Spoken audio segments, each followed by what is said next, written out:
son of Jonah or Bar-Jonah, for flesh and blood hath not revealed this to you, but my Father which is in heaven. And then he now said, upon this rock I will build my church, etc., etc. But the point is that they were walking with Jesus, and you would think just because they saw the miracles they knew him.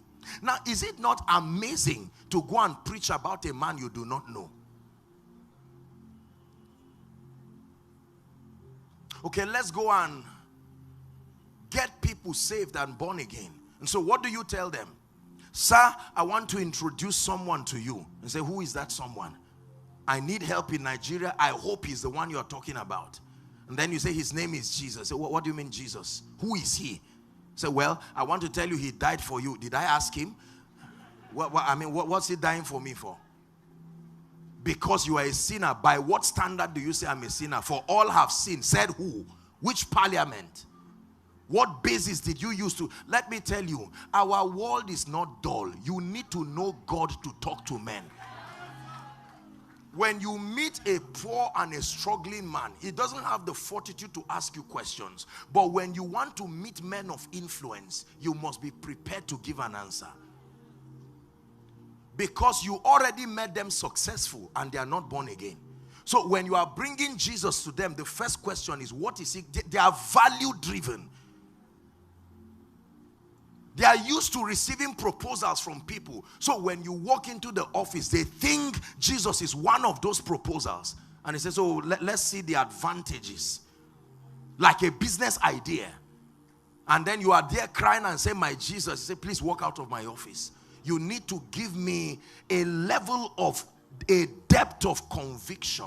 I tell you, this is why for many circles, evangelism is poor. It's not because the motion is not there. The conviction, the goer himself is not sure of both the message and the person who sent him.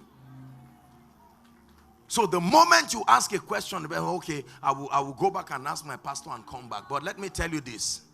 Let me tell you this. When the woman at the well, without discipleship, when she had an encounter with Jesus by herself, Jesus didn't say go and call the rest. She ran. That means if you know God, it should do something to you.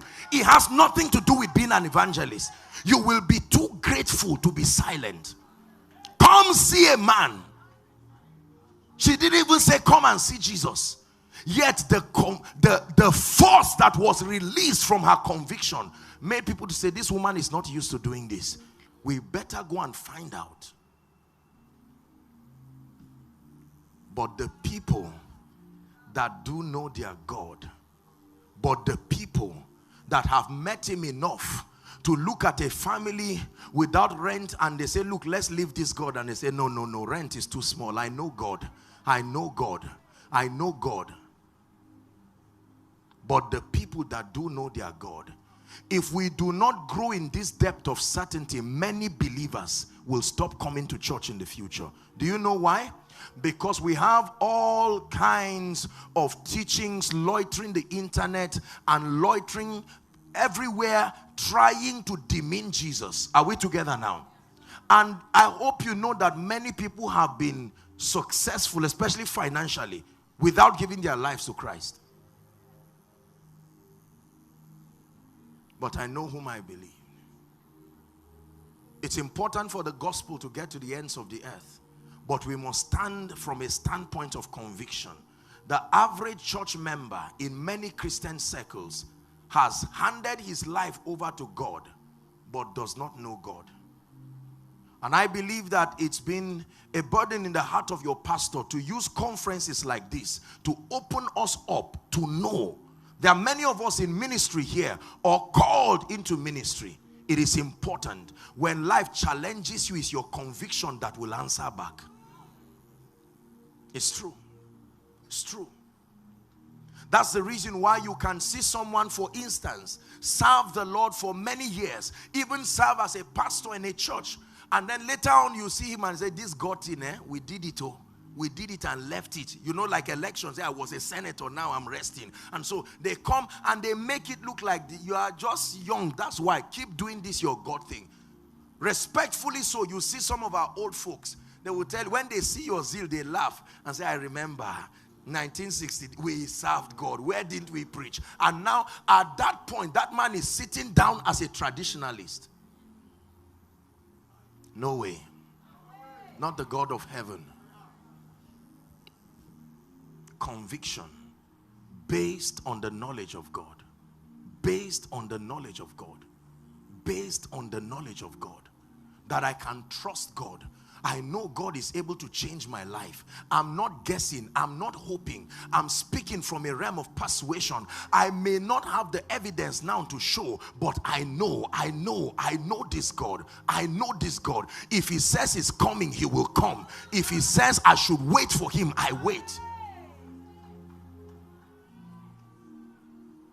Are we together? You believe people based on your knowledge of them. The fact that faith is anchored on something supernatural does not mean it does not have a basis. Faith is based on revelation. There is something about God. Listen, let me tell you this. If I tell you right now that I'm going to, I think I've used this example before. If I tell you I'm going to buy you a phone, the first thing you do is look at me and instinctively find out whether I have the ability to buy that phone. If you think I'm rich enough to buy a phone, you believe quickly. If I tell you I'll buy a plane, you say it is well. That it is well to mean, well, Apostle, I believe by faith, but I mean, I join you in that believing. I don't think that you have the money cash to buy me a plane. So when we doubt God, it's a message to him that God, I know you are seated in heaven, but I'm not exactly sure. I'm just using a polite way to tell you I don't believe you. So instead of verbalizing it, let my doubt speak to you that I'm not sure you can pay 250,000 naira. Are you that mighty? I'm not sure you are that powerful.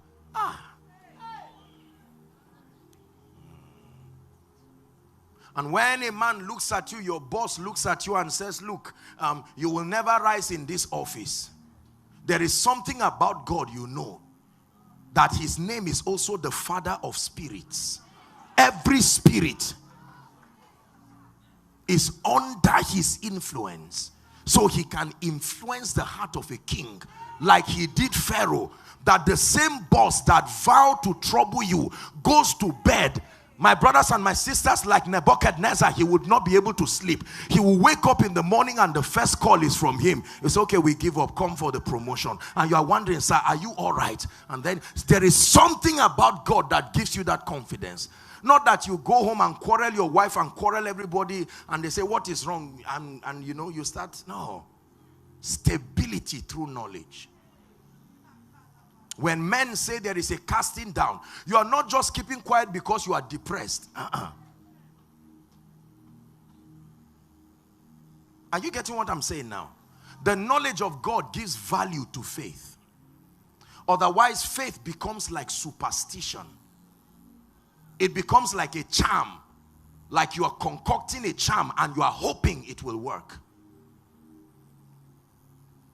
Listen. You have studied the growth process of babies and children long enough. If you give birth to a child now, for some of us who have little babies now, what gives you the guarantee that that child will walk?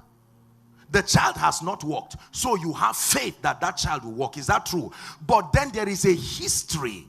You have studied mankind long enough. You've had an encounter with this biological process, so that supports your faith. You know your child will walk.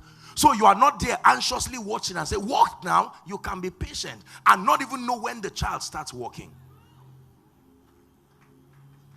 Listen, the rate of high blood pressure, depression, and all of these kinds of psychological diseases, they are not a medical condition. They are the resultant effect of not knowing God. When you don't know God, you will worry. There's nothing you can do about it. You can't just say, I stop worrying just like that. No, there is something else that must give you confidence. I know God. I know him. I know him. I know him. I know that quarter to shame he can arise. I know. I know. I know. I know. But you've been delayed. I know. I know I should have had 3 children now. I know. But I know that God can still give triplets and compress 8 years in 9 months. I know. I know he can restore. So it gives me rest. My sister, there's one man. He's not exactly a man of God, but he's not a herbalist either. He can help you. And you say, no. I know. That knowledge gives you stability. Are we together now? Yes. Compromise is proof that you don't know God. That your knowledge of God has been exhausted and you have to outsource another support system.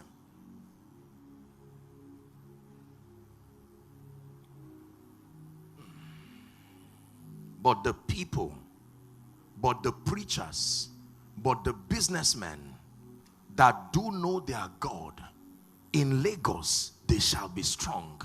In Nigeria, they shall be strong. It didn't say but the Yoruba people that know their God.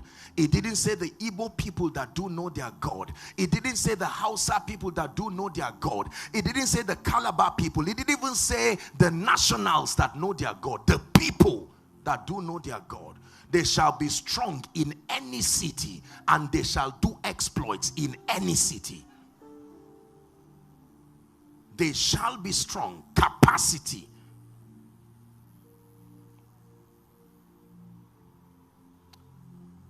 Let me give you an equation. I wrote something down here. You'll notice I'm being very simple this night because I really want us to get it. I put a 7, 1, 2, 3, 4, 5, a 6-step process here to knowing God. Number 1, just you can put it, this leads to this, leads to this, leads to that. Let me just do it quickly and then I'll explain. Number 1, the first dimension I said is an encounter. Number 2,